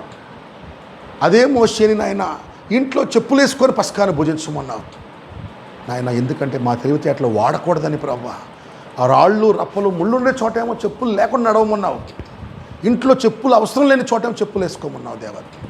దేవా, మానవ జ్ఞానం నేను తెలుసుకోలేదని, నువ్వు చెప్పినట్టు చేయటమే విశ్వాసానికి నాయన ప్రథమ మెట్టని ప్రభా నువ్వు నేర్పిస్తున్న విధానాన్ని బట్టి స్తోత్రం. ఇంకా విశ్వాసం నేర్పించండి, లోతైన విశ్వాసాన్ని నేర్పించండి నాయన. నీవే కృప చూపమని యేసుక్రీస్తుని నామములో ప్రార్థిస్తున్నాము తండ్రి. ఆమేన్. నే సాగేద యేసునితో నా జీవిత కాలమంతా, నే సాగేద యేసునితో నా జీవిత కాలమంతా. యేసుతో గడిపెదా, యేసుతో నడిచెదా, యేసుతో గడిపెదా, యేసుతో నడిచెదా. పరమున చేరగా నే వెళ్ళెదా, పరమున చేరగా నే వెళ్ళెదా. ఆనోకు వల్లె సాగెదా, నే సాగెదా యేసునితో నా జీవిత కాలమంతా. నే సాగెదా యేసునితో నా జీవిత కాలమంతా. వెనుక శత్రువుల్ వెంటాడినను, వెనుక శత్రువుల్ వెంటాడినను, ముందు సముద్రము ఎదురొచ్చినా, ముందు సముద్రము ఎదురొచ్చినా, మోషే వలె సాగెదా, నే సాగద యేసునితో నా జీవిత కాలమంతా సాగద యేసునితో నా జీవిత కాలం. హల్లెలూయా. బైబిల్ మొత్తం చూడండి, దేవునితో యాత్ర మొత్తం విశ్వాసంతోనే పిల్లారు. ఆమేన్. ఐగుప్తు నుంచి ఇజ్రాయేల్కి వెళ్ళే దారి రోడ్డు దారి ఉంది. రోడ్డు దారి తప్పి సముద్రం దగ్గర తీసుకెళ్ళాడు దేవుడు. చూడ విచిత్రం. ఆమేన్. వెనక శత్రువులు, ముందు సముద్రం ఇరుక్కుపోయేలా చేశాడు. కానీ పోని ముందుకు అంటాడు మోసేని. ఎలా పోతారు? By faith. హల్లెలూయా. కాబట్టి నేర్చుకుందాం. ప్రభువైన యేసుక్రీస్తు కృప, ఆయన సన్నిధి, విశ్వాస నాగరికతలో విశ్వాసంతో ఆయన వెంబడిస్తున్న ప్రతి వారికి సదాకాలము తోడైండును గాక. షాలోమ్. God bless you. అందరికీ